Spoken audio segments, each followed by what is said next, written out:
Siéntese, por favor. Bueno, el día de hoy, Día Internacional de la Eliminación de las Violencias contra las Mujeres, se va a presentar un informe de lo que se hace en el gobierno para enfrentar esta violación a los derechos humanos de las mujeres, todo lo relacionado con el combate a la violencia, al maltrato de las mujeres en México y desde luego en el mundo.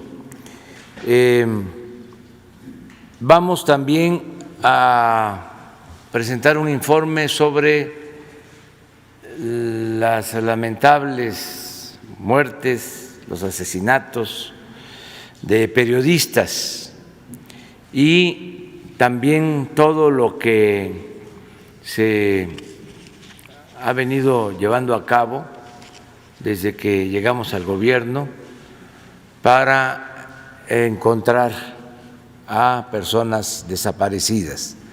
Sobre eso va a tratar la conferencia del día de hoy.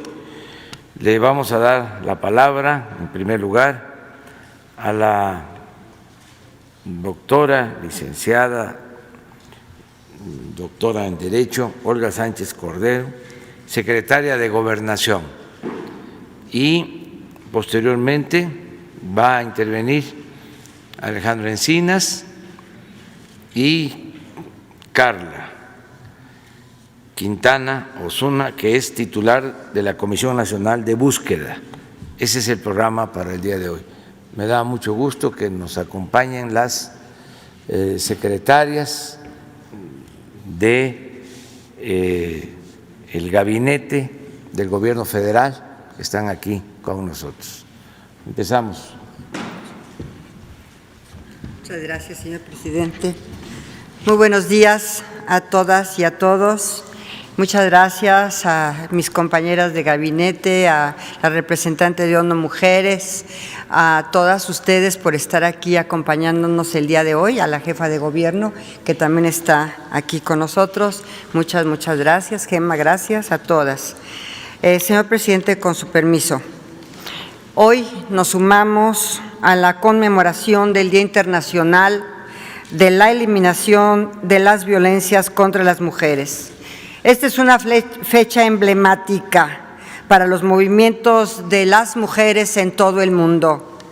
Hoy damos inicio a 16 días de activismo establecidos por la Organización de Naciones Unidas contra las violencias hacia las mujeres, con una serie de actividades que culminan el día 10 de diciembre, que es el Día Internacional de los Derechos Humanos. El machismo mata, destruye las vidas de las mujeres y limita el desarrollo de nuestro país. No permitamos que la discriminación condicione el acceso a las oportunidades, olvidemos los prejuicios y estereotipos y el cambio está en nosotras. El futuro que juntas y juntos creemos para las mujeres y las niñas depende de nuestras acciones. Que el mundo se estremezca y generemos el cambio cultural que resuena a lo largo de la estructura social y del tiempo. No es momento de tener o actuar a medias. Por mi parte les digo, si no hiciera lo que estoy haciendo, no tendría cabida en esta cuarta transformación. De nada sirvieron los principios y derechos plasmados en la ley si no podemos garantizar que una mujer regrese segura a su casa. La sociedad nos exige, la sociedad nos dice ya basta.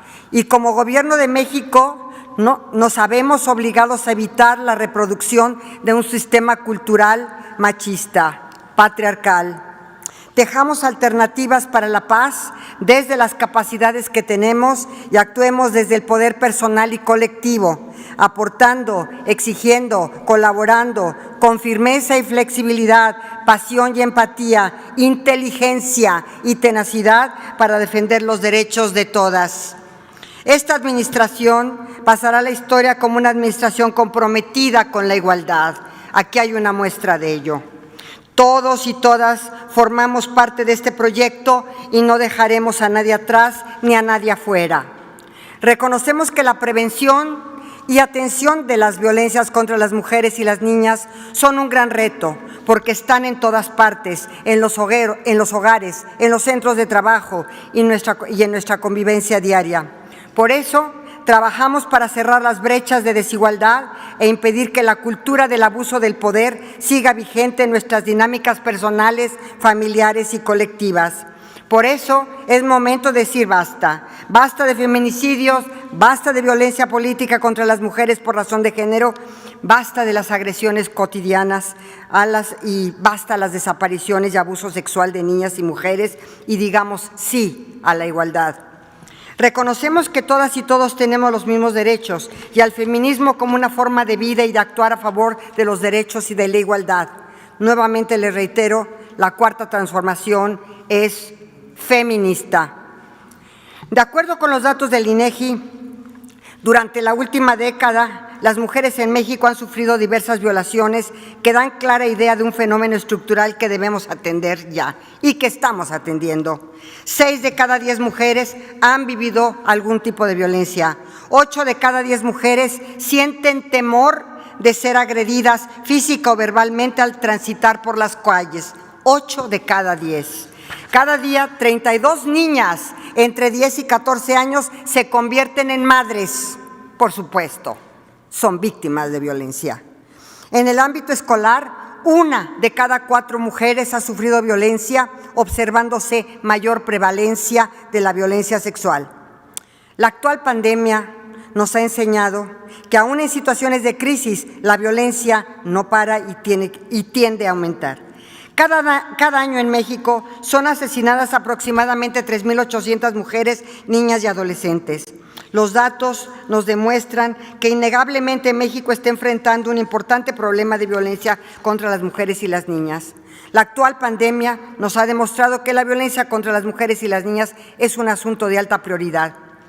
Este tema es una prioridad pública. Necesitamos visibilizar, prevenir y atender la violencia antes de que esto ocurra, pero también sancionarla, aunque ninguna reparación, ninguna, podrá resarcir de manera total el daño ocasionado. Tenemos una deuda histórica con las mujeres, en especial con las víctimas de violencias, y no podemos permitir la impunidad, pero tampoco lo permitimos ni lo haremos. La corrupción y la impunidad son parte de la violencia estructural y el Estado debe hacerse responsable de no generar estas víctimas. Recordemos que cada mujer víctima de violencia es una persona con sueños, familia y amistades. Como gobierno, les debemos a ellas, a sus personas cercanas y a la sociedad darle seguimiento y justicia a sus casos. El no hacerlo es inadmisible. Con este fin, México ha construido instituciones emanadas de sus leyes y mecanismos de articulación, como el Sistema Nacional de Prevención, Atención, Sanción y Erradicación de la Violencia contra las Mujeres y los respectivos sistemas estatales. Para fortalecerlos, en mi calidad de presidenta del Sistema Nacional, convoqué a la creación de un grupo interinstitucional de estrategias contra las violencias hacia las mujeres, niñas, adolescentes, GIEV por sus siglas. A través de este grupo, por primera vez, estamos articulando a todas las dependencias federales en un trabajo coordinado con una perspectiva sistémica de igualdad sustantiva, perspectiva de derechos humanos y acción local. Trabajamos para cumplir los compromisos internacionales suscritos por México para alcanzar los objetivos de desarrollo sustentable marcados por la Agenda 2030 con la Oficina de la Presidencia de la República y coordinamos con las agencias de la ONU en el programa Spotlight, financiado por la Unión Europea y que está centrado en prevenir el feminicidio en México y en América Latina. Los programas prioritarios del presidente Andrés Manuel López Obrador, que llegan a las personas en situación de mayor vulnerabilidad, tienen un impacto real y especial para generar bienestar en las mujeres y las niñas. Tenemos la convicción de que actuando sobre las desigualdades estructurales podremos intervenir en las causas de las violencias y construir la igualdad. En materia de prevención, con las transformaciones en materia de educación, tanto con la nueva Escuela Mexicana como con el programa de becas para el bienestar, generamos nuevas oportunidades para las niñas y las jóvenes y los cambios culturales que combaten los estereotipos. Buscamos que las mujeres se conviertan en multiplicadoras de los procesos de paz como un eje fundamental para prevenir y desactivar las violencias. Y por eso, desde InMujeres y el Secretariado Ejecutivo del Sistema Nacional de Seguridad Pública, se crearon 217 redes de mujeres constructoras de paz en más de 100 municipios con una inversión de más de 128 millones de pesos. La Secretaría de la Función Pública, por su parte, impulsa la cero tolerancia al acoso y hostigamiento sexual que 60 instituciones de la Administración Pública Federal han adoptado. Junto con distintas dependencias, se revisó el protocolo correspondiente y se seleccionaron a personas consejeras y se está capacitando a todos los funcionarios. La Secretaría de Cultura tiene un papel fundamental en la transformación social y ha incorporado en sus programas una visión de transformación cultural que previene la violencia a través de programas como Equitativa y Contigo en la Distancia. En relación a la prevención de las violencias contra niñas y adolescentes, el CIPINA logró el acuerdo para establecer que los 18 años sea la edad mínima para contraer matrimonio. Basta ya del matrimonio infantil. Y también ha desarrollado herramientas y protocolos para prevenir las violencias contra la población más joven. Por otro lado, el Consejo Nacional de Población ha puesto en marcha la nueva fase de la Estrategia Nacional para prevenir el embarazo adolescente y la erradicación del embarazo infantil. Estamos hablando que el embarazo infantil es de 10 a 14 años. Tenemos niñas de 10 años que ya son madres. Y con énfasis en la prevención de la violencia sexual. Y en este mismo rubro, el InMujeres, a través del Fondo para el Bienestar de las Mujeres, invirtió más de 170 millones de pesos para su implementación a nivel estatal y a nivel municipal, porque en el municipio es en donde sucede prácticamente todo. En materia de atención y sanción a las violencias, la Secretaría de Seguridad Pública definió al 911 como el canal de entrada para atender las llamadas de emergencia relacionadas con violencias a las mujeres, niñas y niños y adolescentes en todo el país. Durante la pandemia se ha fortalecido y difundido ampliamente el servicio y se ha capacitado a su personal. La Comisión Nacional para Prevenir y Erradicar la Violencia contra las Mujeres, la CONAVIM, tiene un papel fundamental en la coordinación de los esfuerzos en la materia. Ha ampliado y fortalecido los centros de justicia para las mujeres como espacios donde las mujeres reciben atención integral y donde se coordinan los diferentes servicios de apoyo a las mujeres víctimas, sobrevivientes de los diversos tipos de violencia. Llevar servicios ahí donde las mujeres viven es clave para atender sus necesidades. El Instituto Nacional de Desarrollo Social, el INDESOL, mediante el Programa de Apoyo a las Instancias de Mujeres en las Entidades Federativas, el PAIMEF, apoya con servicios especializados considerados como esenciales de forma corresponsable con los estados y las organizaciones civiles, garantizando su disponibilidad antes y durante la pandemia del COVID-19. Asimismo, aporta subsidios para la operación de los centros de refugio para mujeres y sus centros de atención externa que se han ampliado en la presente administración. No se escatimaron recursos, todos fueron otorgados y se han ejercido el 100% de estos recursos para estos centros de refugio para mujeres. Además, en coordinación con el INAFED, con el Instituto Nacional de Federalismo, se trabaja en programas territoriales dirigidos a los hombres perpetradores de violencia, entre otros. El Sistema Nacional DIF ha desarrollado herramientas que fortalecen la capacidad de respuesta para atender las violencias contra las niñas, niños y adolescentes. Por su parte, la Secretaría de Salud da atención integral y especializada a los diferentes tipos de violencia, especialmente a la violencia sexual, con base en la norma oficial mexicana 046. Para garantizar el acceso a la justicia, la CONAVIM ha instalado mesas técnicas de acceso a la justicia en 14 entidades federativas y vamos por todas este año, en las que participan autoridades estatales y organizaciones de la sociedad civil.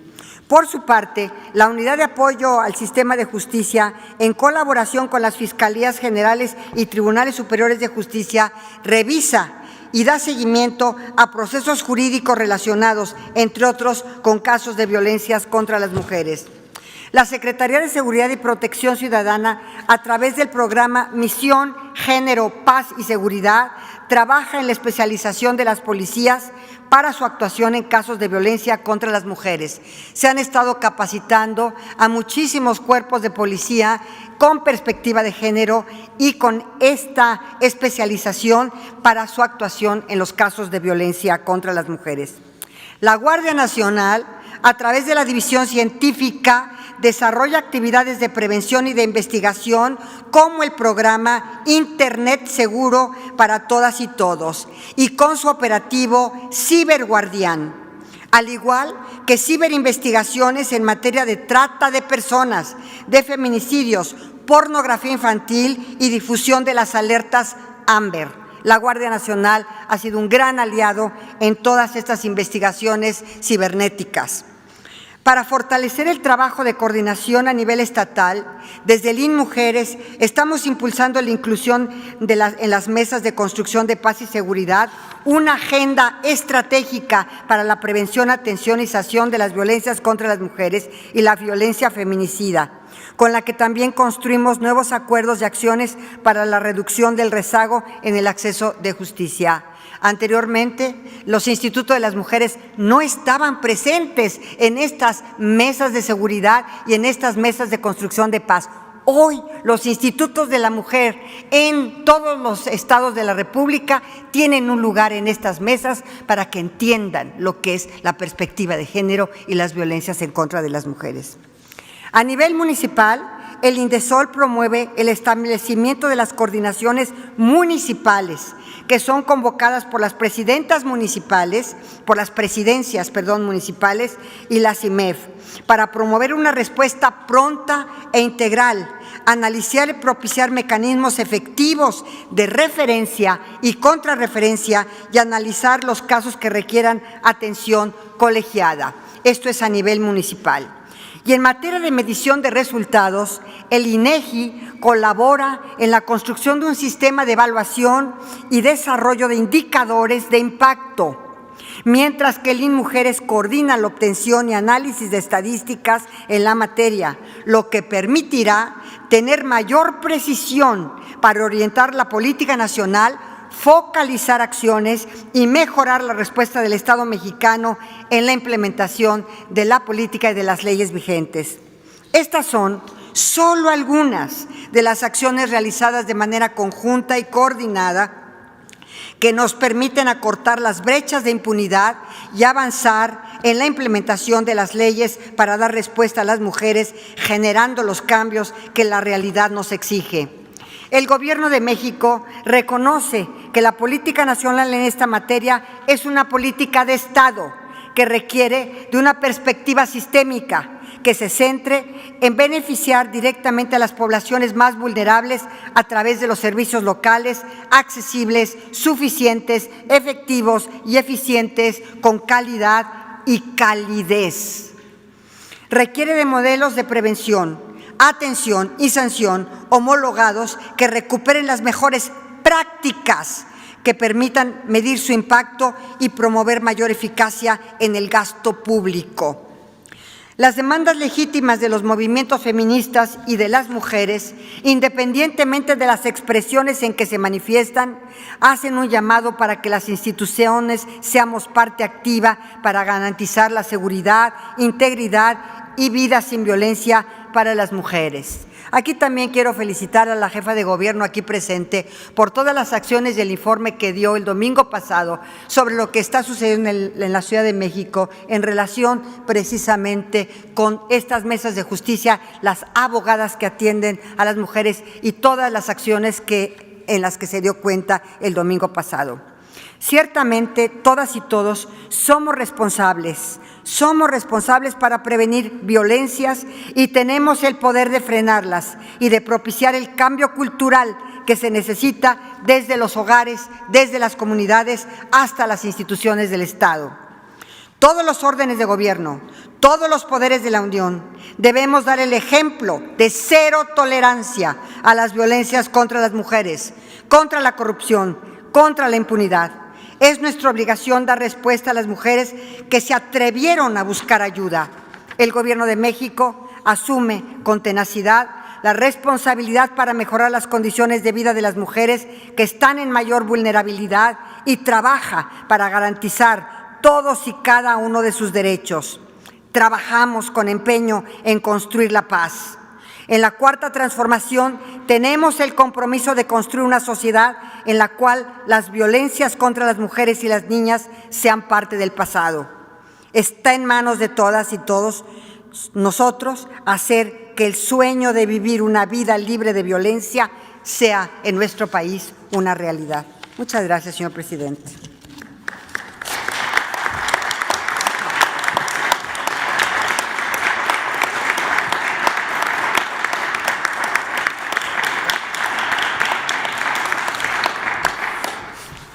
Con su autorización, señor presidente, muy buenos días tengan todas y todos ustedes.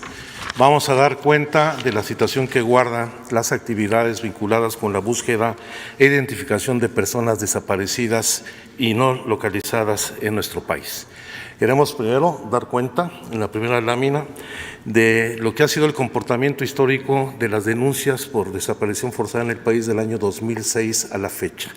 Y afortunadamente, como ustedes lo pueden registrar, a pesar de que hemos mantenido una tendencia creciente hasta el año 2019, hay ya un momento de inflexión en donde hay una caída significativa, lo cual no significa que esté resuelto el problema.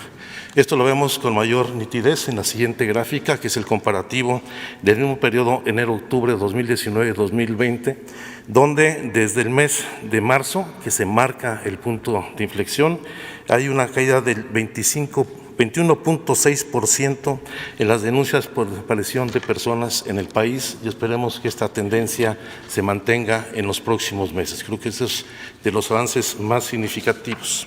Sin embargo, el problema está teniendo un comportamiento distinto en las distintas regiones del país, donde ahora la mayor parte de las denuncias de desaparición se concentran en 5 estados, particularmente Jalisco, que tiene más del 23% de las denuncias de desaparición forzada en el país, y Guanajuato, que de haber tenido una situación de carácter marginal en los últimos años, hoy ocupa el segundo lugar en materia de desaparición de personas.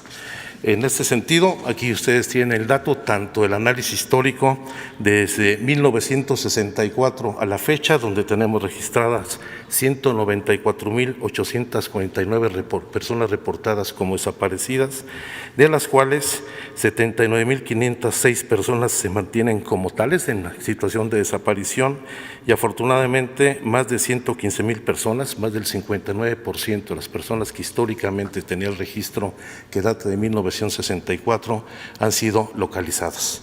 Unas con vida, afortunadamente el 93%, 107.000 personas han sido localizadas con vida, y lamentablemente 7.382 han sido localizadas sin vida. Esta situación se mantiene en este comportamiento con los datos que corresponden a la actual administración, donde se ha registrado un conjunto de denuncias de desaparición por 33.092 personas, de las cuales se mantienen desaparecidas el 46.5%, 15.392, y 17.700 personas han sido localizadas. De estas, el 8.25%, 1.461 sin vida, y afortunadamente más del 90% de las personas localizadas han sido localizadas con vida. Esto tiene una correspondencia con el comportamiento actual de la búsqueda e identificación de fosas clandestinas y cuerpos exhumados. El dato histórico a partir del 1 de diciembre a la fecha es la ubicación de 1.399 fosas clandestinas en casi todos los estados de la República, donde han sido exhumados 2.290 cuerpos. El mayor número de cuerpos exhumados han sido fundamentalmente en el estado de Jalisco, en los municipios de Tlajomulco, El Salto, y en el caso de Guanajuato, donde ha habido hallazgos significativos en el municipio de Salvatierra, y seguramente una vez que la Fiscalía del Estado reporte las fosas clandestinas encontradas en el municipio de Cortázar, incrementará de manera sustantiva la situación del papel que está encontrando con fosas clandestinas y cuerpos exhumados en el estado de Guanajuato, donde hay una tendencia preocupante a este fenómeno delictivo. De esta forma, ustedes van a poder ver el análisis del mismo periodo, del 1 de diciembre a noviembre de 2020, cómo tenemos un despunte muy significativo de septiembre al mes de octubre, en donde tenemos 200 fosas ahí registradas, 200 rescates, 204 cuerpos, que seguramente la cifra será mayor. En este sentido, con los datos que tenemos ya actualizados, en lo que corresponde a esta administración, se han exhumado 2.290 cuerpos de fosas clandestinas, de los cuales 879 han sido identificados, más del 38%, y 504 cuerpos han sido entregados a sus familiares. Hay que reconocer aquí el trabajo y el desempeño de la mayor parte de las fiscalías de justicia de los estados, que han empezado a realizar un trabajo cada día más eficaz en lo que se refiere no solamente a las tareas de búsqueda, sino también a las tareas forenses en materia de identificación. Uno de los componentes que se ha incorporado en estas políticas por parte del Gobierno federal es incorporar la perspectiva de género en las tareas de búsqueda e identificación de personas. Yo quisiera pedirle a Carla Quintana que dé cuenta de lo que está haciendo en materia de búsqueda y las implicaciones que tienen los nuevos protocolos para dar una perspectiva de género en este sentido.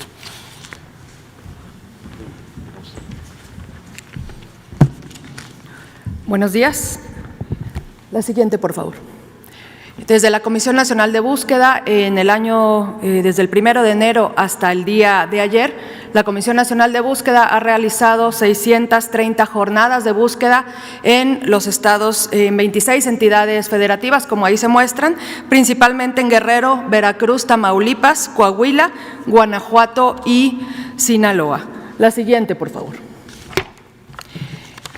Del Registro Nacional de Personas Desaparecidas destaca que el 24.5% de las personas reportadas como desaparecidas son niñas, mujeres adolescentes y mujeres. Del total histórico tenemos reportadas 81.431 mujeres como desaparecidas, no localizadas y localizadas, de las cuales permanecen como desaparecidas 19.450 mujeres y han sido localizadas 61.981, el 98.29% con vida, el 1.71% sin vida. En este periodo, del 1 de diciembre del 2018 al día del 23 de noviembre, permanecen desaparecidas 3.550 mujeres, niñas y adolescentes mujeres, y han sido localizadas 8.473, del cual 97.91% ha sido con vida y 2.09% sin vida. La siguiente. Desde la Comisión Nacional de Búsqueda y la Secretaría de Gobernación observamos con mucha preocupación lo que nos muestran los datos y, por supuesto, la realidad. Aquí tenemos que recordar que estamos hablando no de números, no de cifras, sino de mujeres, niñas, adolescentes, familias, madres que están buscando a sus hijas, a sus hermanas, a sus parejas. Como pueden observar en este dato que presentamos el día de hoy, del 15 de marzo de 1964, que es la primera fecha que tenemos como reporte, al 23 de noviembre de este año, tenemos 19.450 niñas, mujeres, adolescentes y mujeres reportadas como desaparecidas, y como podrán ver, el dato muy preocupante, entre los 10 y los 24 años tenemos más del 50% de mujeres, niñas, adolescentes desaparecidas y el más alto entre los 15 y los 19 años. Este dato se replica, la siguiente, por favor, con el dato de las mujeres, niñas y adolescentes que han sido localizadas, y aquí es muy importante porque nos preocupa mucho la revictimización que se hace desde la sociedad, desde los medios, cuando una niña, una mujer adolescente, una mujer es encontrada con vida. Queremos encontrar a todas con vida. Lo que nos tenemos que preocupar y preguntar es ¿por qué desaparecen y luego aparecen? Por supuesto que son víctimas, muchas de ellas, de violencia sexual, de violación sexual. Una niña de 10 a 14 años que pare es víctima de violación sexual.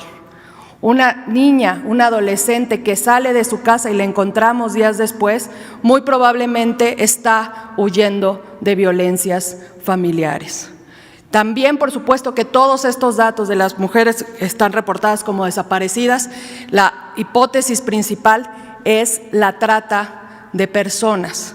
Esta hipótesis, por supuesto, tiene que ser corroborada con la información que nos tienen que dar y todavía está pendiente que nos den las diferentes fiscalías. La siguiente, por favor.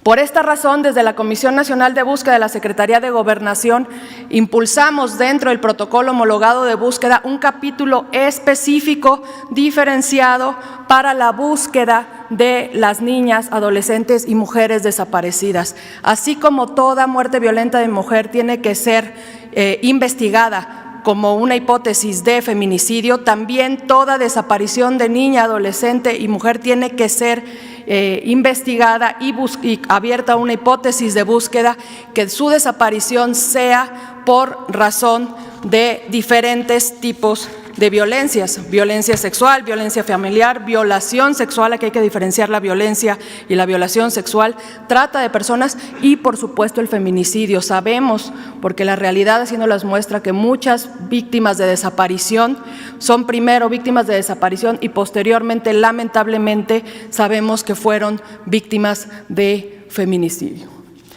En el protocolo, entonces, hemos destacado que toda búsqueda tiene que tener perspectiva de género. También ha sido invisibilizado desde la normativa que la mayoría de las personas buscadoras en este país son las mujeres, y por eso en el protocolo homologado de búsqueda hemos destacado que todos los servidores y servidoras públicas que atendemos a las buscadoras, tanto las comisiones de búsqueda, las fiscalías, los policías, los consulados y todas las autoridades que atendemos a las buscadoras, tenemos que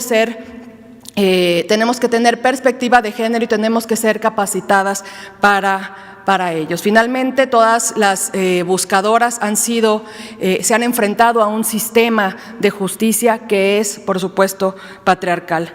Y un punto importantísimo que ha sido apoyado también por la comunidad internacional, Organización de las Naciones Unidas, Comisión Interamericana de Derechos Humanos, en el protocolo, es el único protocolo en el mundo que destaca, insisto, que toda desaparición de mujer, subrayo, toda desaparición de mujer tiene que ser investigada inmediatamente como un delito. ¿Esto qué significa? Que ningún funcionario público, ningún ministerio público puede decirles, se los dice, pero ya no puede decirles ya por un protocolo homologado que se tiene que esperar 1 hora en buscarlas, que seguro se fue con el novio, que seguro se fue de fiesta. El protocolo destaca que inmediatamente se tiene que abrir una carpeta de investigación. Se asume que existe un delito. Este es el único lugar en el mundo que inmediatamente a la hora 1, al minuto 1, se tiene que abrir una carpeta de investigación. La siguiente, por favor. Finalmente, retomar que desde el Gobierno de la República, por instrucción presidencial, se han otorgado más de 333 millones de pesos en subsidios a las comisiones de búsqueda, de los cuales 76 millones han sido otorgados en la materia forense, tal como lo hemos informado en anteriores ocasiones. A Tamaulipas, la siguiente, por favor. En Coahuila y San Luis Potosí en Coahuila ya existe el Centro de Identificación Humana, se está construyendo el laboratorio de genética. En San Luis Potosí, el 31 de diciembre estará concluido el Centro de Identificación Humana. La siguiente, por favor. Tenemos centro de resguardos construyéndose, 2 en Tamaulipas, 1 en Morelia, y se entregarán 2 laboratorios móviles en Sonora. Para finalizar, resumiendo lo que se ha hecho desde el Gobierno federal en materia institucional de búsqueda de personas desaparecidas, en cuanto al mecanismo extraordinario de identificación forense, por instrucción presidencial y de la Secretaria de Gobernación, el subsecretario Encinas, se han otorgado 40 millones de pesos, se han destinado 40 millones de pesos iniciales para el funcionamiento del mecanismo extraordinario de identificación forense.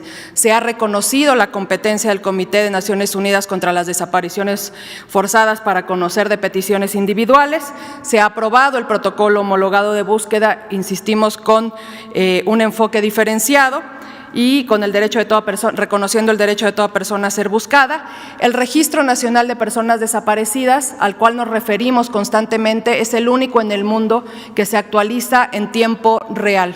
Por eso podemos saber en tiempo real cuántas mujeres, cuántas niñas, cuántos adolescentes, cuántos hombres son reportados como desaparecidos diariamente. También se puede registrar, somos el único país en el mundo que se puede reportar una desaparición en tiempo real y puede hacerse incluso de manera anónima y sin acudir a una fiscalía.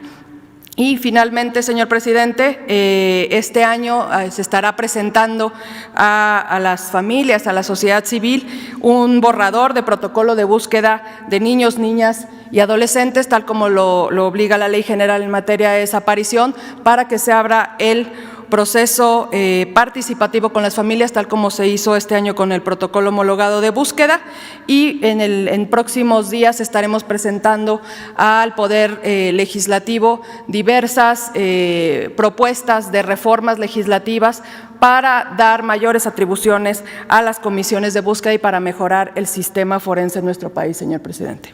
Muchas gracias. Finalmente vamos a dar cuenta, como fue el compromiso del presidente, de la situación que guardan los homicidios y agravios contra las personas periodistas y quienes ejercen el derecho de libertad de expresión en nuestro país. Lamentablemente, en los últimos 10 años hemos tenido una década de enorme violencia contra el gremio periodístico, donde desde el año 2010 a la fecha se han cometido 138 homicidios contra periodistas en todo el país. Hay que señalar que efectivamente los 3 últimos años han tenido un repunte significativo y reconocer que este año es lamentablemente el año cuando se han cometido el mayor número de homicidios en la última década, alcanzando la cifra de 19. Como lo podemos observar en la siguiente gráfica, a partir del inicio de este gobierno se han registrado 38 homicidios, 2 en el mes de diciembre de 2018, 17 en 2019 y 19 en el 2020. Hay que señalar, como lo vemos en la siguiente gráfica, que la mayor parte de estos homicidios se localizan fundamentalmente en 5 entidades de la República, en Veracruz, Oaxaca, Guerrero, Tamaulipas y Chihuahua, que concentran más del 51% de los homicidios cometidos contra periodistas en esta década. Y lamentablemente esta violencia ha alcanzado también a los periodistas que están incorporados al mecanismo de protección de defensores de derechos humanos y de periodistas en el país. Y desde la creación del mecanismo en el año de 2017 a la fecha han sido asesinados 6 periodistas incorporados al mecanismo, de los cuales solamente en 3 casos ya hay presuntos responsables bajo proceso de carácter penal. Sin embargo, el homicidio no es la única agresión o violencia que enfrentan las personas dedicadas al periodismo y al ejercicio de la libertad de expresión. En lo que corresponde a los últimos 5 años, tenemos registradas 1.052 agresiones diversas contra periodistas que van desde golpes, lesiones, amenazas, hasta ataques a sus oficinas. Y queremos destacar de manera muy significativa que más del 40% de estas agresiones han sido identificadas como atribuibles a servidores públicos. El espacio donde se da fundamentalmente este tipo de violencias es lamentablemente en el ámbito municipal y con servidores públicos en este ámbito de gobierno. De esta manera, en lo que va de la actual administración, en estos 38 homicidios que se han cometido, los podemos ubicar el 42% en 3 entidades, particularmente Sonora, Guerrero y Veracruz. Ya hay que señalar que así como se va regionalizando el fenómeno de fosas clandestinas, cuerpos exhumados, desaparición de personas, el caso de violencia contra periodistas se va ubicando en regiones específicas del país. Pongo el ejemplo del caso de Sonora, en el corredor de Cajeme, de Ciudad Obregón, hacia Guarmas y Empalme, y Hermosillo se está convirtiendo en uno de los corredores más violentos, como sucedió también en el municipio de Iguala, en el estado de Guerrero. ¿Cuál es el perfil de las víctimas y de los victimarios? Creo que esto es importante destacarlo. El 13% de los homicidios cometidos en esta administración han sido contra mujeres, representan el 13% y el 87% restante a hombres. Y periodistas que se dedicaban fundamentalmente a cubrir notas policíacas y notas rojas, de manera importante también la nota de carácter político y curiosamente de quienes están dedicados a las actividades deportivas y culturales. Ahí, en torno al periodismo de investigación, solamente tenemos acreditado un homicidio de las personas que realizan este tipo de actividad. El perfil del agresor, hay que señalarlo, el 73% de los responsables identificados están vinculados con actividades delictivas, 26% a la delincuencia organizada y el 47% a la delincuencia común, y también, hay que subrayarlo, el 9% está vinculado con servidores públicos en todo el país. Ahí vienen fundamentalmente la forma del homicidio, es a partir de atentados con arma de fuego. Y lo lamentable del asunto es que no avanzan los procesos judiciales y hay un porcentaje muy alto de impunidad, porque solamente el 5% de los 38 homicidios cometidos en esta administración tienen sentencia, aunque en este caso, porque se ha hecho un trabajo de coordinación y seguimiento especial con las fiscalías, se han integrado carpetas de investigación o se encuentran bajo proceso, pero la mayor parte de los homicidios cometidos en los años anteriores prácticamente están en la impunidad. Y esto, por supuesto, ha traído cambios en el comportamiento del mecanismo de protección a defensores de derechos humanos y periodistas, donde, por ejemplo, hemos tenido un crecimiento muy importante del sistema, en donde tenemos a 1,313 personas ya incorporadas, que están concentradas básicamente en 5 estados de la República, en la Ciudad de México, Oaxaca, Michoacán, Chiapas y Guerrero, aunque por supuesto hay que señalar que los periodistas residentes en la Ciudad de México han sido desplazados de su lugar de origen, la mayoría por situaciones de violencia. De esta manera, queremos señalar, como regresamos al anterior, sí, para que quede claro, al inicio de esta administración teníamos incorporados al mecanismo 798 personas. En casi 2 años de gobierno se han incorporado 516 personas más, un 60% de incremento en el número de beneficiarios, de los cuales 426 son periodistas y 887 defensores de derechos humanos. Aquí también hay que destacar que el incremento más significativo ha sido de mujeres. Tenemos incorporadas a 114 mujeres al mecanismo y el número mayor de personas defensores de derechos humanos vinculadas al mecanismo de protección son mujeres, 468 mujeres que no solamente están en la defensa de las causas de igualdad y equidad de género, sino también en la lucha por la defensa del territorio, de los recursos naturales y en actividades muy diversas. De esta manera, lo que hemos planteado, pasamos a la siguiente también. Pasamos a la siguiente. ¿Qué es la ruta que estamos planteando para enfrentar esta situación? Por supuesto que tenemos que consolidar un sistema nacional de protección integral que garantice la consolidación de una política de Estado para la protección de las personas defensoras de derechos humanos y periodistas, pero que garantice fundamentalmente un derecho fundamental que es el derecho a la libre expresión. Esto va a implicar fortalecer la relación que estamos estableciendo, que hemos venido construyendo con los gobiernos de los estados, en una mesa de trabajo con las 32 secretarías generales de gobierno en las entidades, donde no solamente estaremos impulsando una campaña nacional estratégica para el reconocimiento de la labor de las personas defensoras de derechos humanos y de periodistas, sino también vamos a revisar el marco normativo y vamos a fortalecer las capacidades locales. Pasamos a la gráfica, ahorita regresamos. Estas capacidades locales están asociadas a la construcción de las unidades estatales de protección para que tengan los estados capacidad de reacción rápida, tengan claridad en las medidas que se están estableciendo por el mecanismo federal y tengan capacidad para enfrentar las medidas de prevención.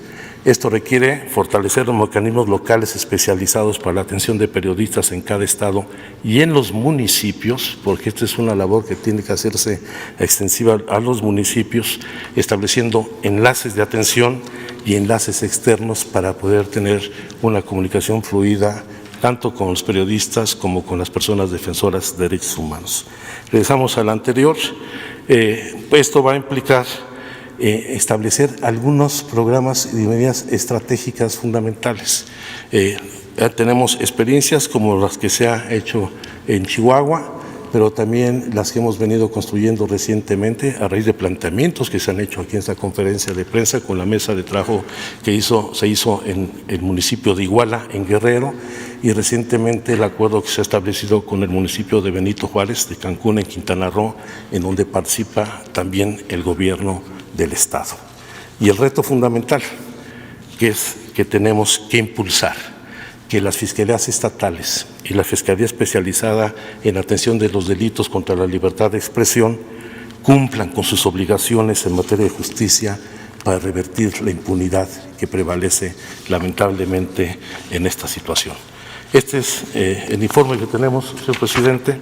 Aquí ahí están algunos de los ejemplos de Iguala y de Benito Juárez en Quintana Roo, y esperemos que esto vaya dando resultados más puntuales para garantizar esta libertad y este derecho irrenunciable de todas las personas en nuestro país. Muchas gracias. Muy bien.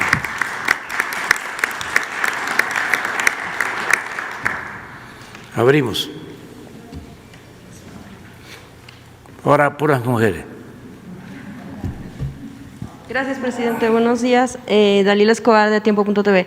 Preguntar, bueno, de acuerdo con los datos del Secretariado Ejecutivo del Sistema Nacional de Seguridad Pública, en lo que va del año, bueno, pues van 777 feminicidios, a diferencia, bueno, por ejemplo, del mismo periodo en 2018 iban 726, pero más allá de las cifras, ¿sí tienen identificados cuáles son los indicadores específicos de las causas de este tipo de feminicidios? ¿Cuántos, por ejemplo, mujeres han sido víctimas de este delito en sus propias casas, para saber también qué impacto ha tenido, por ejemplo, el tema de campañas que han emprendido en este gobierno, como la de Cuenta Hasta 10, si considera la Secretaría de Gobernación si ha sido efectiva este tipo de campañas.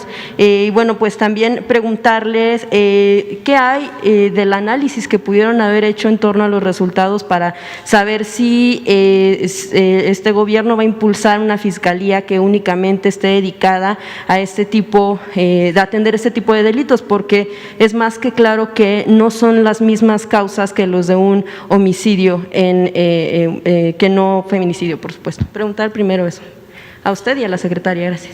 Sí, bueno, en lo general, decirles que toda la violencia que se padece en el país contra mujeres y hombres, pues es el fruto podrido de un modelo económico, materialista, inhumano, que se impuso durante todo el periodo neoliberal. Hay una profunda descomposición social en el país porque en 36 años lo que predominó fue lo material, el triunfar a toda costa, sin escrúpulos morales de ninguna índole, el elevar a rango supremo el dinero, el abandono del pueblo, el abandono de los jóvenes, mujeres y hombres, y el saquear al país, el dejar sin oportunidades de trabajo, de estudio, a mujeres y a hombres que se les rechazaba, el solo calificar a los jóvenes, mujeres y hombres, como ninis que ni estudian ni trabajan y no hacer nada por ellos. En fin, es producto toda esta violencia de un modelo injusto, inhumano, autoritario, y todo esto es lo que estamos cambiando, atendiendo las causas que originan la violencia. ¿Pero usted considera que las causas de un homicidio son las mismas que las de un feminicidio? En general, sí, porque ha habido mucha desintegración en las familias, mucha pérdida de valores. Entonces, sí necesitamos luchar por una sociedad mejor, por hacer valer la justicia, porque no predomine lo material, por poner por delante el amor al prójimo, por hacer entender a todos de que solo siendo buenos podemos ser felices. Y una cosa que es muy importante y que hace distinto a este gobierno de los anteriores: ya este gobierno no es el principal violador de los derechos humanos. El Estado ya no es el principal violador de los derechos humanos, porque no se tolera la corrupción, la impunidad, la violación de los derechos humanos, no hay impunidad. Eso hace la diferencia. Por eso estamos seguros de que las cosas van a ir mejorando, nada más que es un proceso, porque fueron 36 años de predominio de una política antipopular, inhumana, que produjo toda esta violencia y en especial la violencia contra las mujeres. Sobre lo otro, Fabiola, señor sí, presidente, que por es la favor. comisionada. Gracias, presidente. Permiso, presidente. Efectivamente, la causa de las violencias que ocurren en contra de las mujeres son multifactoriales, principalmente problemas de exclusión económica, culturales, sociales, históricas, y efectivamente fue precisamente durante el periodo del modelo neoliberal cuando se dispararon las cifras de las muertes violentas de mujeres y los feminicidios que fueron tipificados posteriormente. Y bueno, señalar que en ese sentido, reconociendo esta situación, por instrucciones de la Secretaría de Gobernación, nos hemos dado a la tarea de trabajar de manera conjunta con las fiscalías especializadas y con las fiscalías generales en las entidades federativas, porque es ahí en donde se puede realmente atender y prevenir una serie de delitos que ocurren en contra de las mujeres, de tal suerte que en los últimos meses hemos realizado alrededor de 30 sesiones de las mesas técnicas de acceso a la justicia en 14 entidades de la República, particularmente en Veracruz. En la Ciudad de México fue encabezada por la jefa de gobierno el arranque de estas mesas técnicas. Nos hemos reunido en Sonora, en Tabasco, en Morelos, etcétera, directamente con las y los gobernadores y con los fiscales en las entidades. Y hemos visto 3 temas que son centrales y que tienen que ver con la revisión de los feminicidios. Una, la manera en la que se están entregando las órdenes y medidas de protección, porque necesitamos garantizar que las mujeres que se atreven a romper el silencio porque están viviendo algún episodio de violencia, una relación de violencia, tengan la protección del Estado y de las instituciones. Las medidas de protección también, incluidas las medidas cautelares para que se les pueda brindar protección y seguridad. Y un segundo tema tiene que ver precisamente con la pregunta que usted hace, que es cómo se están abordando los feminicidios. Y nosotros les hemos dicho a las fiscalías especializadas que es indispensable garantizar que cada muerte violenta de mujer sea iniciada como un feminicidio, porque así lo establecen los protocolos, porque así lo establece el modelo de protocolo latinoamericano y porque hay razones de género cuando ocurre una muerte violenta de una mujer. Entonces hemos estado revisando eso. Como ustedes saben, todavía en los códigos penales estatales está la figura de homicidio doloso en el caso de muerte violenta de la mujer, pero en todo el país ya existe la figura de feminicidio y nosotras hemos estado insistiendo muchísimo en las fiscalías para que las y los ministerios públicos integren esa investigación como feminicidio.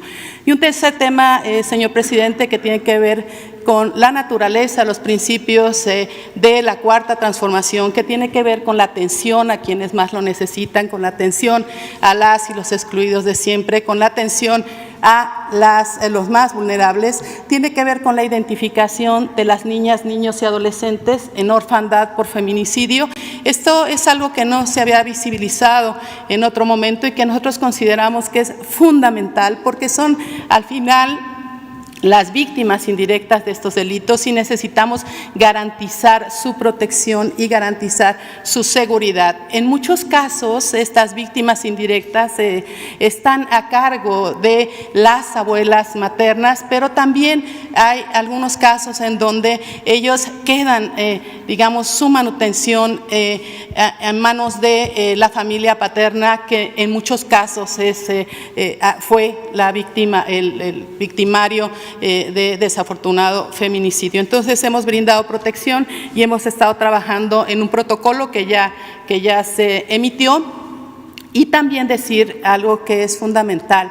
En este periodo el Estado no es el problema, el Estado es la solución y las instituciones de este Estado, de la Cuarta Transformación, fortalecidas, tienen la posibilidad también de contribuir a eliminar las violencias en contra de las mujeres. Y terminaría diciendo, señor presidente, compañeras, compañeros, que los programas prioritarios de este gobierno están contribuyendo sustancialmente a disminuir los niveles de violencia porque se acortan las brechas de la desigualdad y las mujeres sobre todo están teniendo mayores posibilidades de salir adelante sin tener una relación de dependencia con las parejas, que en muchas ocasiones es lo que les impide salir del círculo de la violencia. Y finalmente señalar también que uno de los temas centrales que hemos identificado tiene que ver con la impunidad, porque en el delito de feminicidio solamente, el promedio nacional, solamente se llega a una sentencia, a una condena en el 50% de los casos, pero tenemos algunas entidades en donde la impunidad alcanza el 98%. Entonces, ese es un trabajo que tenemos que hacer y tejer fino con las fiscalías y las fiscalías especializadas para garantizar a las mujeres el acceso a una vida libre de violencia, pero también de manera central decir que queremos llegar a tiempo, que queremos llegar antes de que ocurra un feminicidio, que queremos llegar antes de que ocurra la violación a una mujer, que queremos llegar antes de que ocurran lesiones dolosas en contra de las mujeres y las niñas, y por esa razón razón estamos desplegando, como ya lo explicó la secretaria Olga Sánchez Cordero, medidas de prevención. Eso sería mi parte, señor presidente. Gracias. Si me permite la secretaria de Gobernación, por favor, esta pregunta. ¿Qué han encontrado ustedes, por favor, qué han encontrado ustedes como autoridades federales, ahora que hablaban, decían que, bueno, pues el Estado es la solución, no es el problema, pero qué han encontrado, por ejemplo, con algunos estados cuando vemos que hay gobernadores, por ejemplo, el de Puebla hace unas semanas, digo, ¿cómo olvidar? Cuando dijo él que las mujeres no desaparecen, sino que se van con el novio. ¿Qué encuentran ustedes con ese tipo de situaciones que se mencionan, pues desde puestos importantes? Las mujeres se enfrentan, si de entrada el gobernador dice eso, ¿qué dirán las fiscalías? Pues ahí prevalece la cultura patriarcal y la recriminación a la mujer, desde luego desde una posición de gobierno. Yo estoy totalmente en contra de que se recriminalice a las mujeres y menos por algún tipo de funcionario. Efectivamente, creo que este tipo de manifestaciones y de expresiones a nada pueden abonar para ir caminando en un cambio de mentalidad y en un cambio también de actitud y de reeducación, no solamente de todos los integrantes de una familia, de los jóvenes, sino también inclusive de los propios funcionarios, que vayan cambiando su mentalidad en razón de tener una perspectiva de género en todas sus expresiones y no la revictimización de una mujer. Eso de que se fue con el novio y ese tipo de situaciones, pues no hay que permitirlas. No sé si quieres decir algo, Nadine.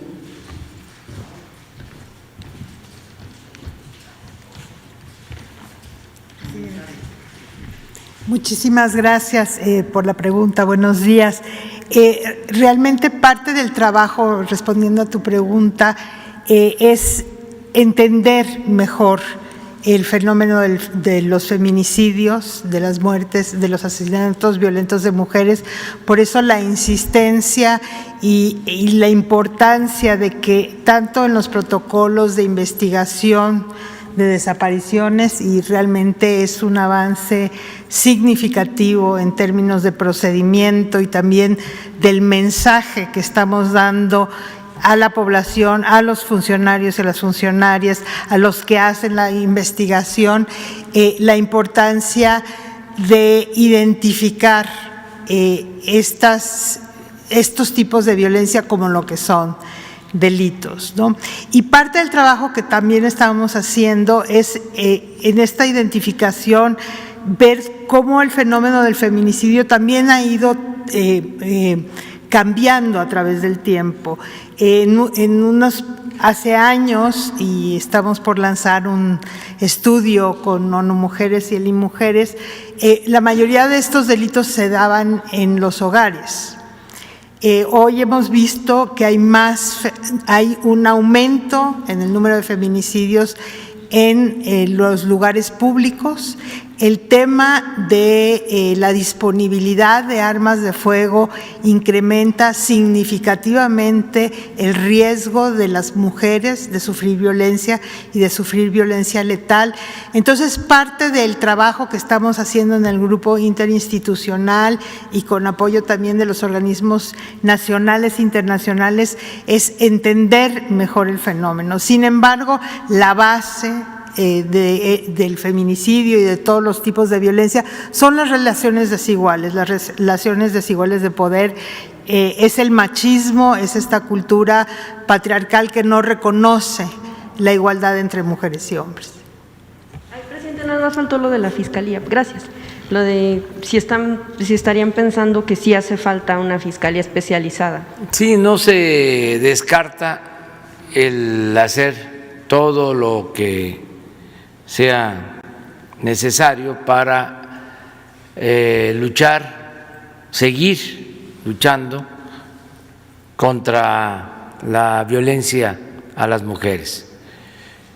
Eso va a analizarse y se va a resolver pronto. Yo quiero nada más subrayar que en el gobierno actual, como nunca, hay mujeres en los cargos directivos más importantes. Nunca se había visto que un gabinete estuviese integrado con tantas mujeres. Me refiero al gobierno federal. Y nunca se había visto en México que una mujer fuese secretaria de Gobernación, como también nunca se había visto en México que una mujer ocupara el cargo de secretaria de Seguridad Pública. Entonces, las mujeres que gobiernan en México, mujeres y hombres, pero con mucha participación, con mucha influencia de mujeres, este gobierno que represento, pues va a hacer todo lo que se necesite, se requiera para proteger a las mujeres, cómo se protege a todos los mexicanos y de manera muy especial a los humildes, a los pobres, donde están mujeres y están hombres, porque la violencia contra las mujeres, pues sí, tiene que ver desde luego con el machismo, pero también con las condiciones de pobreza y de marginación y de desigualdad en lo económico, en lo social, que prevalece en México. No olvidemos que existe en nuestro país, por las políticas a las que hice mención, que se han venido imponiendo, una monstruosa desigualdad económica y social. Y que pues esto ha llevado a que se produzcan estos fenómenos de agresión, de violencia contra las mujeres. Entonces, yo repito, creo que vamos a ir avanzando, tengo confianza para lograr la paz, la tranquilidad y que no haya agresión, que no haya violencia a las mujeres. Presidente, nada más aprovechando, bueno, rapidísimo sobre el tema de Rosario Robles. Ayer hablaba ella de que, hablaba ella de que sí estaría pensando en apegarse al criterio de oportunidad como testigo colaborador con la Fiscalía General de la República. Anteriormente ella misma mencionaba que por presiones no colaboraría de esta manera, pero bueno, ya aceptó que sí. Usted ayer, pero dice ella que no imputaría nada en contra del expresidente Enrique Peña Nieto, pero bueno, usted mismo ayer mencionaba que nada, todo lo que se hacía pasaba por el visto bueno del presidente. ¿Qué opina al respecto? Gracias. Bueno, ya he hablado bastante sobre eso. Creo que es muy importante el que se esté poniendo en práctica este mecanismo de participación de los que están acusados por presuntos delitos, para que actúen como testigos y de esta manera se conozca más sobre la corrupción y se castigue a los responsables. Todo esto a cambio de reducir penas o tener consideraciones para quienes están siendo acusados por estos presuntos delitos. Creo que es muy bueno el que se utilice este mecanismo. Nada más que debe de procurarse primero, pues el que no signifique acusar sin fundamentos, sin pruebas, que no sirva este mecanismo para fabricar delitos, porque también eso es una injusticia, y al mismo tiempo que si se trata de bienes sustraídos de la hacienda pública, se recuperen esos bienes, es decir, que se repare el daño. Eso es muy importante, porque si no, pues no se beneficia a la hacienda pública. Hay que devolverle al pueblo lo robado. Acerca de estos casos en particular, pues los tiene que resolver la Fiscalía. El compromiso nuestro es no perseguir a nadie por razones políticas, no fabricar delitos, y al mismo tiempo que no haya impunidad para nadie. Al margen de la ley nada y por encima de la ley nadie. Pero corresponde a la Fiscalía el deshogar todos estos asuntos.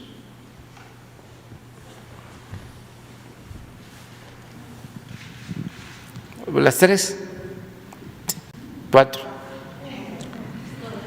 Gracias, señor presidente. Buenos días. Soy Frida Guerrera, columnista en Fernanda Tapia, Rompeviento y Cultura Colectiva. Aplaudo y qué bueno, y espero que no sea solamente un evento por el día.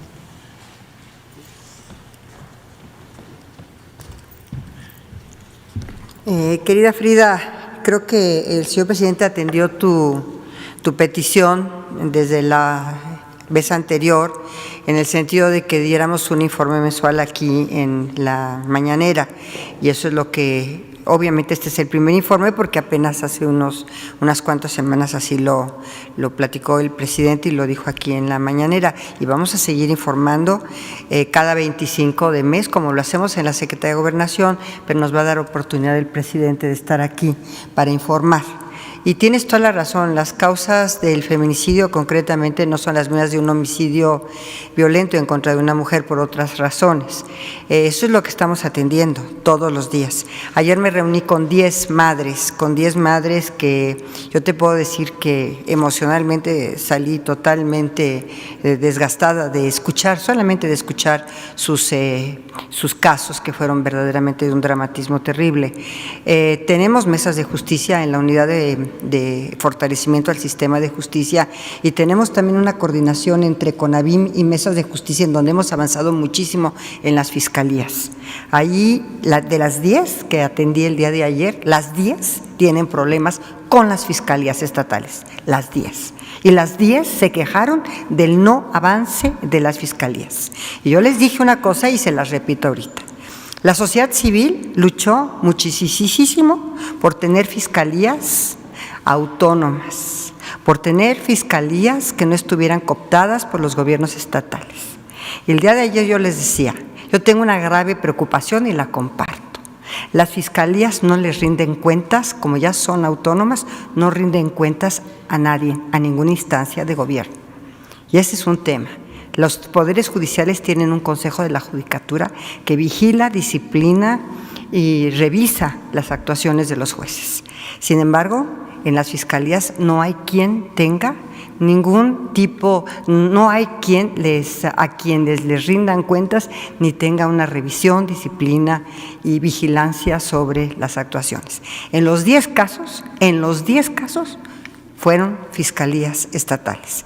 Estamos coordinándonos con ellas. Yo quisiera, de verdad, tener esta relación tan estrecha con las fiscalías y sobre todo con las fiscalías que atienden específicamente las violencias en contra de las mujeres, apoyarlas, fortalecerlas. Sé que están rebasados en muchos temas, sobre todo las fiscalías, por falta de presupuesto, por falta de personal capacitado. Ojalá pudiéramos llegar a tener una reforma constitucional de una carrera ministerial y una rendición de cuentas en el artículo 116 constitucional en relación a la reglamentación de las fiscalías en los estados para tener presupuesto, para tener capacitación, para tener carrera ministerial y para tener estabilidad en el empleo de los propios ministerios públicos y avanzar en las estructuras de las fiscalías para apoyarlas y fortalecerlas, que ahí está, lamentablemente, uno de los grandes problemas en el sistema. Gracias.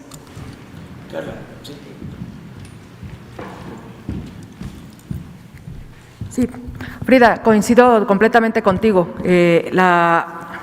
La razón por la que lo ponemos en el protocolo homologado de búsqueda es porque sabemos que se sigue repitiendo y que las fiscalías lo que contestan, porque así lo determinaba incluso la propia ley, lo que ellos dicen es, mientras yo no tenga un elemento que me permita pensar que hay un delito, por eso contestan, se fue con el novio, seguro está de fiesta, hasta que no tenga eso o pasen 72 horas, entonces puedo empezar una investigación.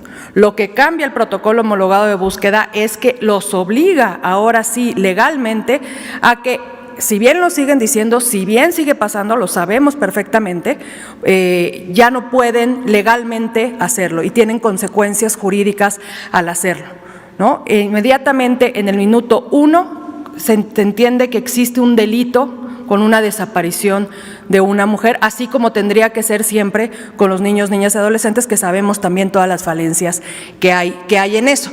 Y yo agregaría aquí, cuando hablaba el último punto de mi intervención, que vamos a presentar una propuesta ante el Poder Legislativo para que se pueda abrir a discusión pública con familias, con colectivos, con sociedad civil, con organizaciones internacionales. Una de las cosas que queremos proponer, por supuesto, es darle mayores facultades a las comisiones de búsqueda, y ahí yo agregaría lo que acaba de decir la señora secretaria, que tenemos que poner en la mesa de discusión incluso las atribuciones del artículo 21 constitucional para que las comisiones de búsqueda tengamos más dientes y podamos hacer más de lo que la ley nos faculta hasta el día de hoy para poder compartir ciertas facultades que tienen las fiscalías para poder tener mayor incidencia en la búsqueda de las personas y en la identificación forense. Gracias.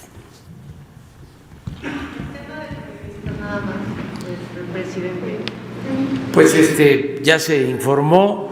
No, sí, pero el ataque, o sea, estas hordas que… Bueno, miren, esto tiene que ver con los cambios también que se están llevando a cabo.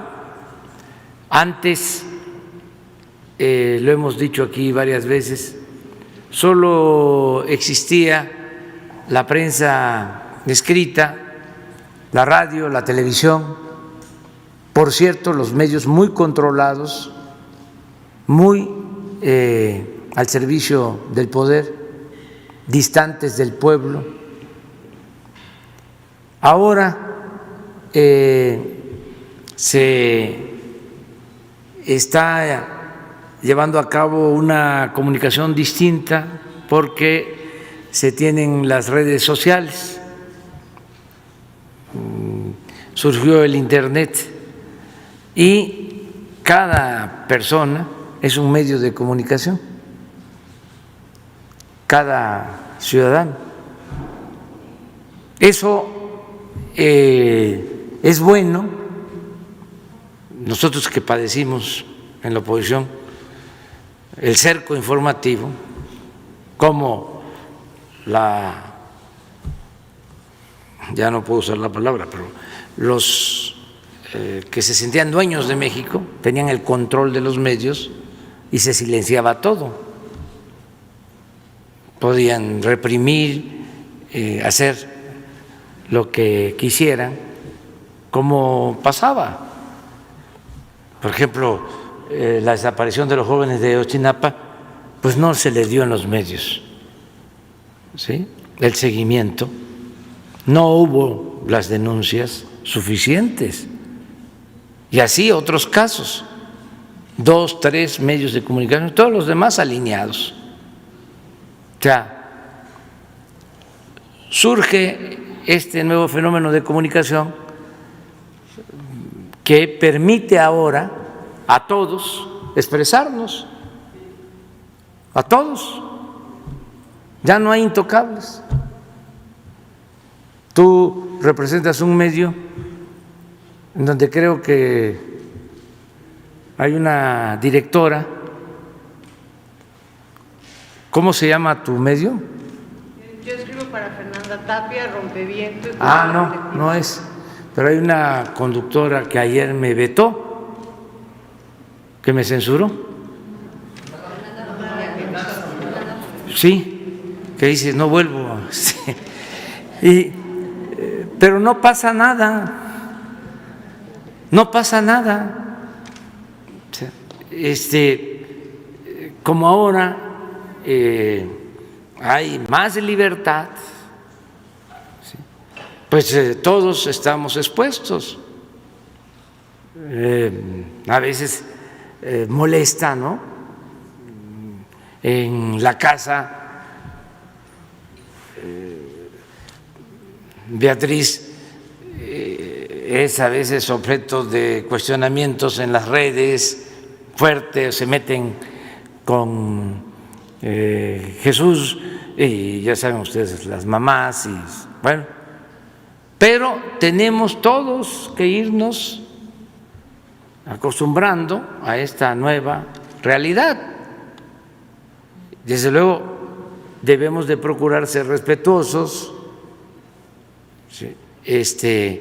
Que no haya agresiones, que no haya violencia, sobre todo que no haya campañas pagadas en las redes sociales en contra de ninguna persona, los llamados bots. Eso es inmoral. Lo que pasa es que sí, usted tiene razón, ahora todos nos hemos convertido en medios. Nosotros fuimos de esos medios que queríamos romper cercos con Radio AMLO, pero también ahorita hay un grupo de youtuberos que son abrazados por Presidencia. Gracias. Y que desgraciadamente son los principales orquestadores de estos ataques. Y que nuevamente sería importante también que esta gente, todos lo queremos, todos votamos por usted, la mayoría de los que estamos en este país, los que venimos a las mañaneras, los que votamos por usted.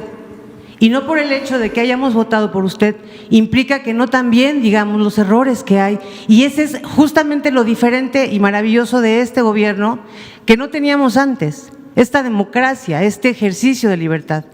Pero desgraciadamente estos grupos de youtuberos que están ligados o son cercanos a Presidencia son los orquestadores de estas campañas. Y yo creo que sí sería importante para todas nosotras también que desde Presidencia hubiera también este arropo, este abrazo.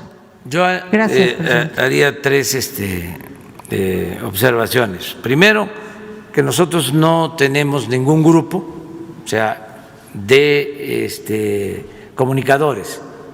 No se orquesta nada desde la Presidencia. Se los puedo garantizar. O sea, no estamos a favor de esas prácticas. O sea, porque las hemos padecido. ¿Sí? Antes, pero hace muy poco, leía uno un periódico y otro y otro y otro, y era la misma nota, eran los boletines, porque había consigna, a veces el mismo texto, ni siquiera lo cambiaban, porque era la política del boletín. ¿Sí? Eso existe en las redes, desde luego. ¿Sí? Son los que manejan los bots, por eso nuestra exigencia a que Face, Twitter den a conocer quiénes les compran espacios, que se transparente y que se impida eso. Entonces, nosotros no hacemos nada de este tipo de propaganda en contra de nadie. Hoy sale una entrevista en Universal de un periodista que dice, y me gustó, ¿sí? Dice, sí es el gobierno más atacado, o más criticado, más cuestionado, pero también es el gobierno más defendido. Y eso es cierto. Y también habla de que a nadie se le limita su libertad. Ese es el fenómeno de las redes. Ahora, muy en lo personal, no como presidente de México, sino como persona, como ciudadano, como luchador social, que he sido durante mucho tiempo, y que estuve en la oposición. Yo creo que lo mejor de todo es estar bien con nuestra conciencia, que ese es o debe ser nuestro tribunal, la conciencia. Si uno está haciendo el bien o uno está luchando por una causa justa, si uno está ejerciendo su libertad, ¿sí?, incluso con exceso, uno debe sentirse satisfecho con uno mismo. Y eso es un escudo protector. Pueden decir lo que sea y no pasa nada. El problema es cuando se es inconsecuente, cuando se dice una cosa y se hace otra, cuando se miente, cuando se es falso, cuando se es hipócrita. Entonces sí, pues se preocupan porque suele pasar que el que es chueco es al mismo tiempo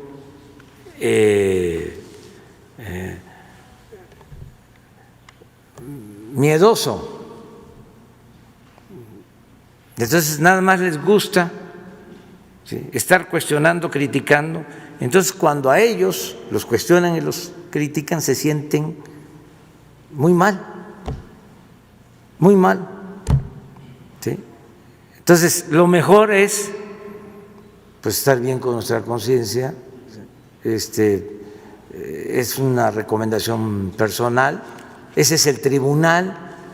Imagínense si yo me guiara por lo que dicen de mí en los periódicos, en los programas de radio, en la televisión, o lo que cuestionan al gobierno, pues no podría yo vivir, no podría yo dormir, no me podría yo reír, o sea, no sería feliz. Pero como me guío porque tengo ideales, tengo principios, estoy luchando por una causa justa, estamos buscando una transformación del país, lo hacemos de manera sincera, de manera honesta, y además el pueblo nos está ayudando, alentando, animando. Pues pueden haber todas las campañas en los medios, ¿sí?, y no pasa nada, o sea, no nos desmoraliza, al contrario, ¿sí?, nosotros tenemos mucha fortaleza moral. Lo que decía Ponciano Arriaga y que yo siempre repito, entre más me golpean, decía, pero era Ponciano Arriaga, más digno me siento. Entonces, no hay que preocuparse. Esto que tú mencionas, o sea, y que amigos pues hasta en la familia de nosotros, pues, que se quejan, ¿no?, de que ya no quiero tener la cuenta de Twitter, a este lo borro, esta señora se pasó. Nada, hay que acostumbrarse a eso. Y si está uno bien, con la conciencia, puede uno salir adelante.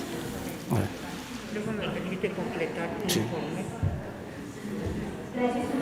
Buenos días, Rocío Jardines. Pero yo vengo de Sinaloa, vengo de fuera y requiero que me Sí. escuchen porque tengo... ¿Por qué no le prestas el teléfono y luego, digo, el micrófono? Gracias. Sí, buenos días a todos. Y disculpe, señor presidente, pero busco este espacio para exponerle un caso de derechos humanos, de violación de derechos humanos muy grave que está sucediendo y que estoy viviendo yo en persona. Yo, buenos días a todos, soy periodista independiente de Sinaloa. Trabajé 11 años en Río 12 hasta finales del año pasado y hoy soy freelance de algunos medios informativos. Estoy aquí para exponerle un caso personal, como le digo, de violación de derechos humanos y le explico.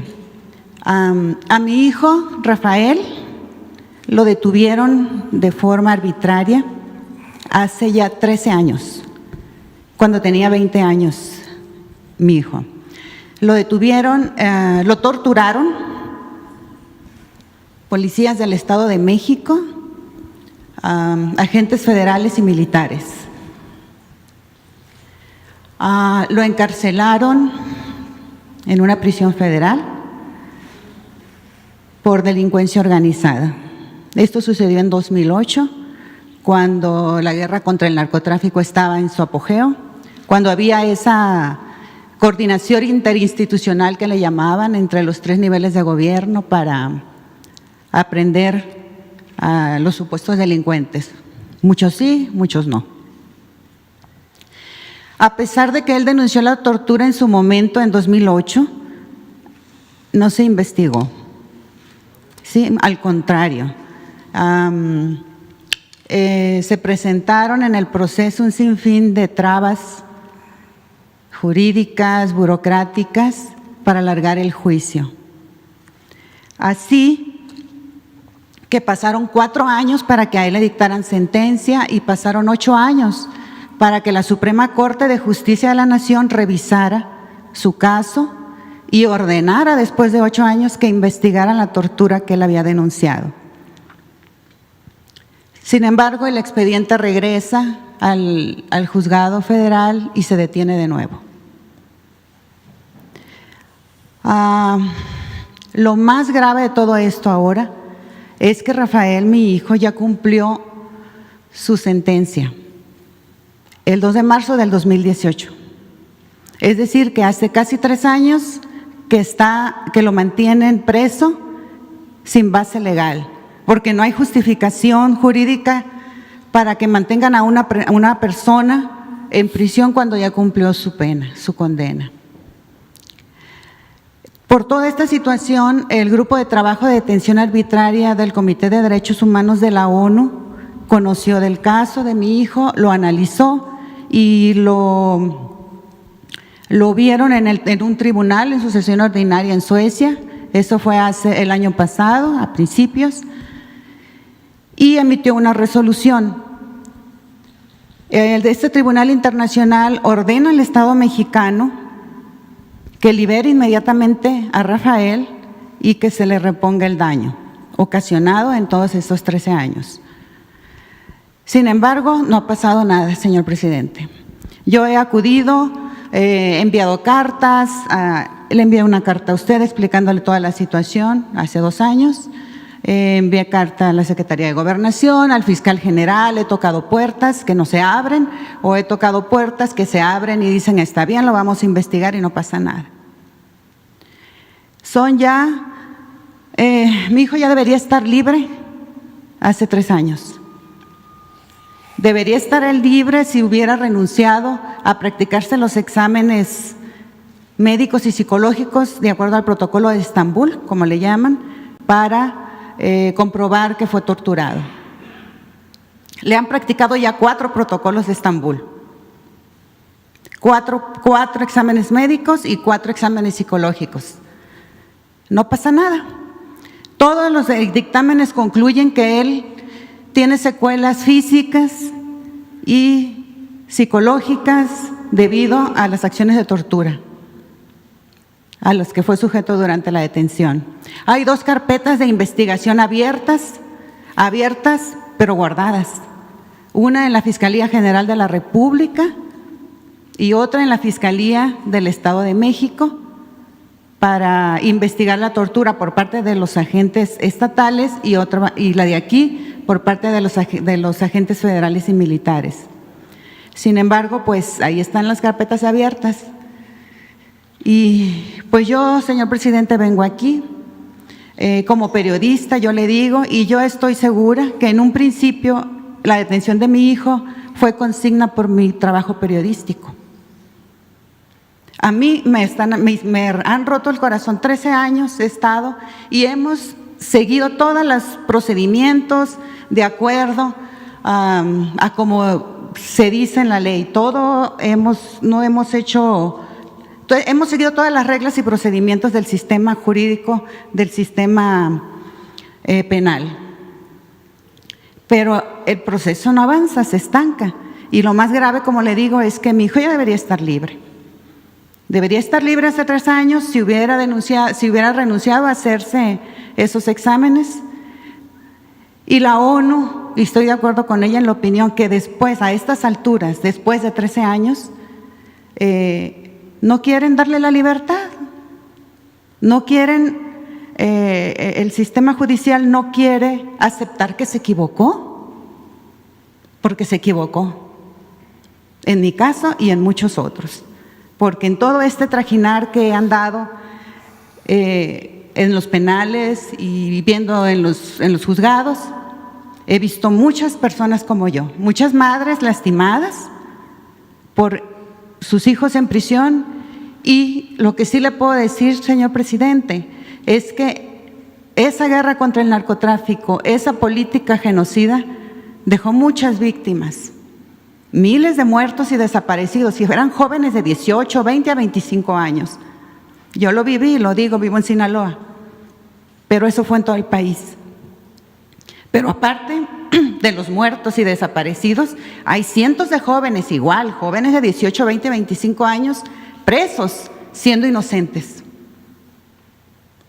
¿Por qué? Porque fueron una política de aportar números, de dar números, de decir y justificar una política para intereses, no sé. Y bueno, estoy aquí por eso. Señor presidente, quisiera, como madre, como periodista, eso le digo, como madre, que estoy en el lugar de muchas personas que yo he conocido y que están en mi situación. Y bueno, quizás usted pueda decirme que esto no le corresponde o que esto corresponde que es de la autonomía de los poderes, al Poder Judicial, pero pues lo que yo le digo es que pues usted es el responsable de la seguridad pública, de la paz, del Estado de Derecho de este país. Y quisiera pedirle, requerirle que se solucione esta situación y que se haga justicia. Usted dígame, ¿qué más tengo yo que hacer para que se haga justicia? Gracias. Bueno, pues vamos a atenderlo. Sí, es nuestra responsabilidad. Vamos a pedirle a la secretaria de Gobernación que hable contigo, y si es como tú lo estás planteando, no tiene por qué estar tu hijo en la cárcel y de inmediato tiene que procurarse la justicia. Aun cuando este asunto esté en el Poder Judicial, tenemos una relación de respeto, de independencia de poderes, de autonomía, pero también de cooperación con el Poder Judicial, sobre todo con la Suprema Corte de Justicia, con el presidente de la Suprema Corte de Justicia, y hablaríamos con él para resolverlo. ¿Usted quiere comentar? Sí, hasta donde te escuché, la Corte resolvió favorablemente que se investigara la tortura y que el juez de distrito probablemente no la investigó. Te atendemos con muchísimo gusto en la Secretaría de Gobernación, vemos tu caso y vemos respetando la autonomía, pero también teniendo esta buena relación, como dice el presidente, que la tenemos, vemos la situación de tu hijo a la brevedad, y digo a la brevedad es hoy, mañana, hoy, para ver en qué situación se encuentra. Y, señor presidente, también decirle que por instrucciones de usted, el día de ayer recibí a Soledad Jarquina, también a la periodista, y estamos atendiendo su caso en las fiscalías, porque ahí está el tema, y con mucho gusto la estamos atendiendo. Gracias. Ahora sí, la compañera. Gracias, presidente. Buenos días a todos. Quisiera preguntarle, presidente, si bien hay un tema de cultura en nuestro país para terminar con el machismo y demás, hay una demanda también muy puntual por parte de las feministas, yo creo que incluso de todas las mujeres, es en la cuestión legal, presidente. Hay pues solamente el castigo alrededor de 11 años por abuso sexual. También hay penas pues que al parecer no se consideran justas y que permiten abuso contra las mujeres, esta violencia, estos feminicidios. Quisiera saber su postura, si usted consideraría que habría que echarle un ojito a las leyes de nuestro país para que fueran más severas estos castigos para evitar y ya erradicar también la violencia, los feminicidios y todos los ataques hacia las mujeres. Gracias. Sí, yo coincido de que se tienen que revisar las leyes. Esto también corresponde a la Secretaría de Gobernación. Les comentaba que pronto ya va a estar en funciones la nueva secretaria de Seguridad Pública, Rosicela Rodríguez, y que se haga todo lo que sea necesario para garantizar la protección y combatir la violencia a las mujeres. Es nuestro compromiso. Todos los días lo hacemos, pero tenemos que aplicarnos más, tenemos que seguir desterrando estas prácticas discriminatorias, el feminicidio, que es la violencia extrema en contra de las mujeres, y existe ese compromiso, ¿sí?, de parte nuestra. Así vamos a continuar trabajando. Yo les comento que ya es la hora de… Una más, presidente. También preguntarle, el 20 de enero pues asume la presidencia de Joe Biden en Estados Unidos. En China pues también el presidente ya se sumó a estas felicitaciones a Joe Biden, y pues se quiere saber si usted cuándo va a mandar esta felicitación, cuándo se va a sumar. Gracias. Sí, ya hemos hablado de esto. Es un asunto que tiene que ver con la política exterior de México, que se ajusta a lo que establece la Constitución, el artículo 89 de la Constitución. Nosotros tenemos que aplicar los principios de no intervención y de autodeterminación de los pueblos.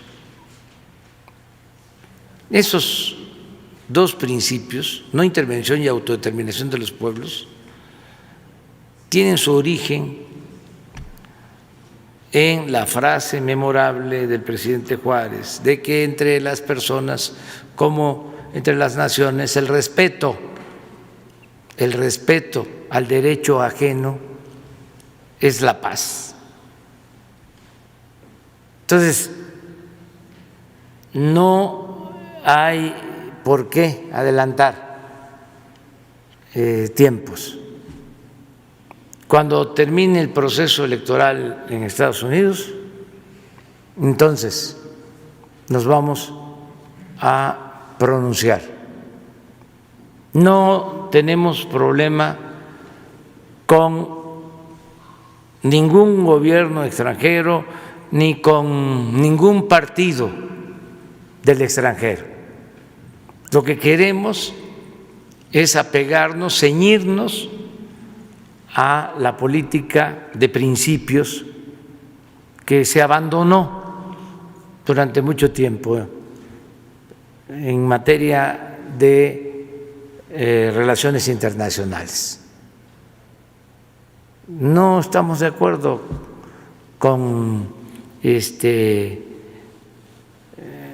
las muestras de felicitación por anticipado. Nosotros padecimos de eso.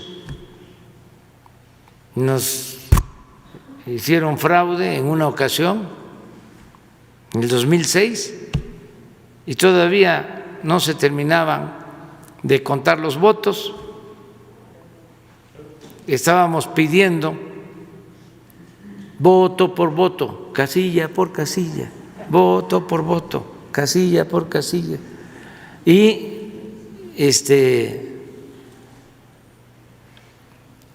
el presidente de España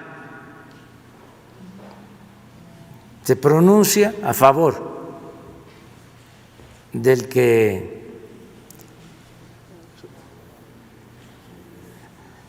estaba siendo impuesto como presidente, que no hay ninguna duda de que fue una elección fraudulenta. Entonces, ¿cómo vamos nosotros a proceder de manera apresurada? Tenemos que actuar con responsabilidad y no tenemos nada en contra de ningún candidato, de ningún partido. En su momento ya nos pronunciamos por lo que resuelvan las autoridades electorales, porque es un proceso, entendemos, que aún no concluye. Es algo parecido a lo que inventó Porfirio Díaz y luego se mantuvo durante el periodo posrevolucionario, porque con Porfirio se crearon muchas prácticas políticas que no desaparecieron después de la revolución. Por eso decía don Daniel Cosío Villegas que ya no estaba don Porfirio, pero se había quedado doña Porfiria, porque muchas cosas surgieron durante el porfiriato. Ahí se edificó el régimen autoritario que prevaleció durante mucho tiempo. Ahí se estableció de que las leyes y la Constitución se respetan en la forma para violarse en el fondo. Ahí se estableció durante el porfiriato, porque fueron 34 años. Es parecido al neoliberalismo, 36 años. Entonces se crearon hábitos, costumbres. Ahí se estableció de que había división y equilibrio de los poderes, pero el poder de los poderes era el Ejecutivo. Ahí se estableció que los estados eran libres y soberanos, pero Porfirio decidía quiénes gobernaban en los estados, los hombres fuertes, que tardaron en el poder en los estados casi lo mismo que él tardó como presidente, gobernadores que tardaron 20, 30 años, y en la Constitución se establecía de que debía de haber elecciones, y había elecciones, pero se sabía por anticipado quiénes iban a ganar. Recuerden ustedes cómo era hasta hace poco, de que salía el candidato de un partido que no voy a mencionar y ya era el que iba a gobernar. Todo giraba alrededor de quién iba a ser el candidato. Por ejemplo, el candidato a la presidencia. ¿Se acuerdan lo del destape? Pues salía y ya ese era el presidente. ¿Quién creó lo del tapado? Porfirio. ¿Quién fue el primer tapado en México? Su compadre de Porfirio, Manuel González. Él utilizó esa práctica. Entonces, de ahí vienen muchas cosas. De ahí viene el besamano.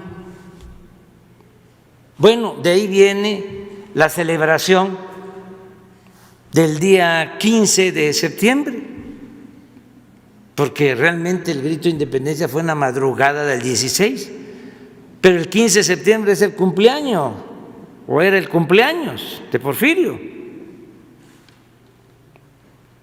¿En qué consistía el besamano? Pues que cada año empezaban las felicitaciones y llegaban, pues no solo políticos, los banqueros, los grandes empresarios, los hacendados. Bueno, y por último, para contestar lo tuyo, de ahí surge la cargada. ¿Cómo nosotros vamos a permitir que nos acarreen? ¿Que no somos representantes de un gobierno y de un país independiente, libre, soberano? ¿Por qué la cargada? ¿Por qué el acarreo? Entonces, no hay ninguna diferencia, ¿no?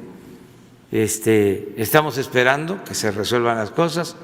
Ayer que salió un Twitter del presidente Trump diciendo algo sobre la oficina administrativa, y entonces todo el mundo diciendo ya se aceptó una gran lanzada en ese sentido en los medios y todo, ¿no? Y nos llegó hasta acá, ¿no?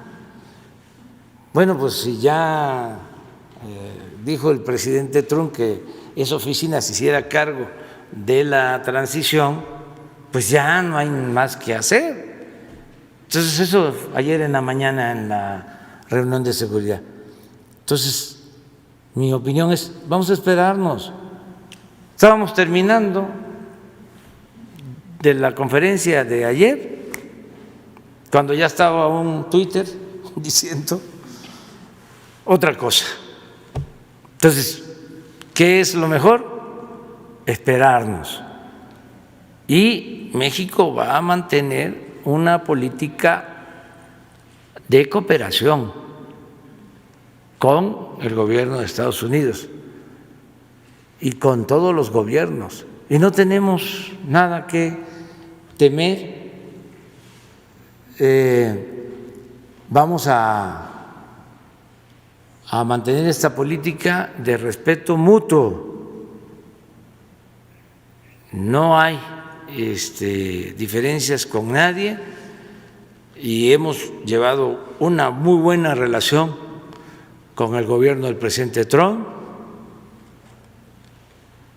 y esperemos que, de acuerdo a lo que decida la autoridad electoral en Estados Unidos o las instancias legales, quien sea declarado triunfador, mantenga con nosotros, porque lo deseamos, una buena relación. En su momento vamos a pronunciarnos, vamos a expresar nuestro reconocimiento. Muy bien, nos vemos mañana, si les parece. Mañana nos vemos. Mañana. Ustedes quedan pendientes.